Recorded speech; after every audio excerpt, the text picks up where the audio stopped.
Welcome to Midgame Fundamentals, Episode 4. In this video, I'll be talking about Teleport. Teleport allows you to put more pressure in the side lane because you have more time before you need to leave for a fight. You can also use it to get flank angles that would normally be difficult to get because the enemy might see you. And even if you aren't using it to teleport into a fight, it can still reduce the risk of getting backdoored. Because Teleport is such an important summoner spell, it's really important that you have it up when you need it. If you go around wasting Teleport, you're going to get punished very heavily. Just because there is a fight or a wave to catch doesn't mean it's correct to use it. There are three main ways that you can use Teleport in the mid-game: before a fight, during the fight, or after a fight. Teleporting before the fight is usually done when you want to set up a pick with your teammates, but if you were to walk over there, you'd be too late.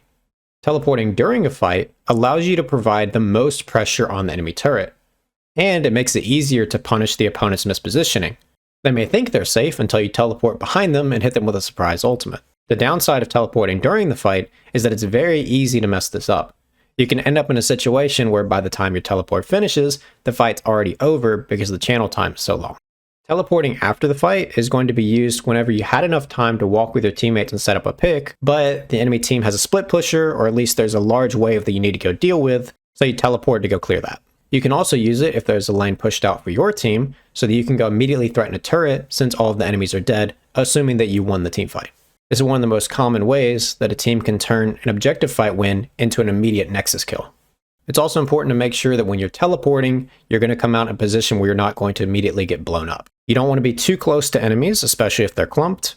Some extra safe ways to teleport is within your teammates, so you know they'll be able to protect you, or an ally turret. Of course, the downside of this is that it may be a little bit harder to engage on your opponents. It's very, very important to keep in mind that the enemies can see your teleport through Fog of War. Don't assume just because they don't have vision that they can't see it. Here's an example of using teleport before a team fight. Kayle just pushed out the wave to the tier 2, and she's looking to get a pick on the Jinx. However, since the Udyr killed her on his own, the Kayle ends up going for the Kindred.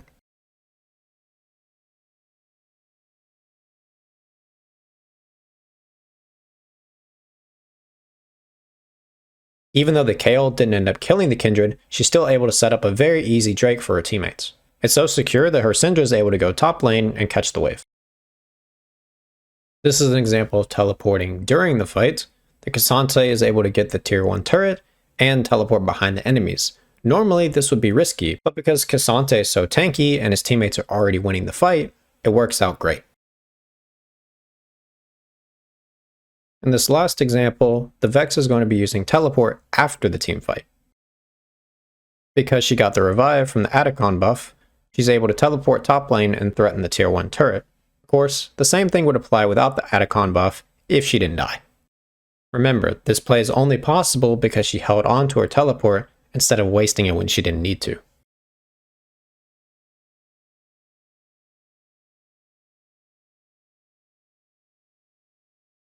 On this slide, you can see what I'm talking about, where the teleport is visible even though the team doesn't have vision.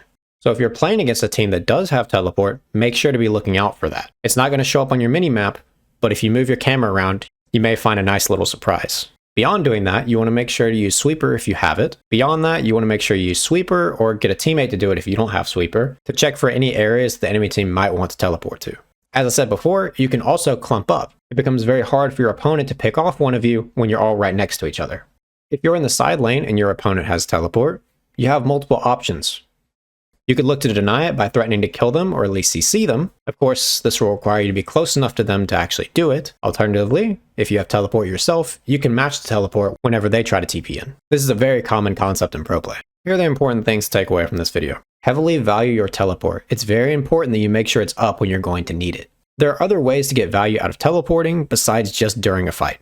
And remember, just like you, the opposing team can take teleport, and it's very important that you play around it.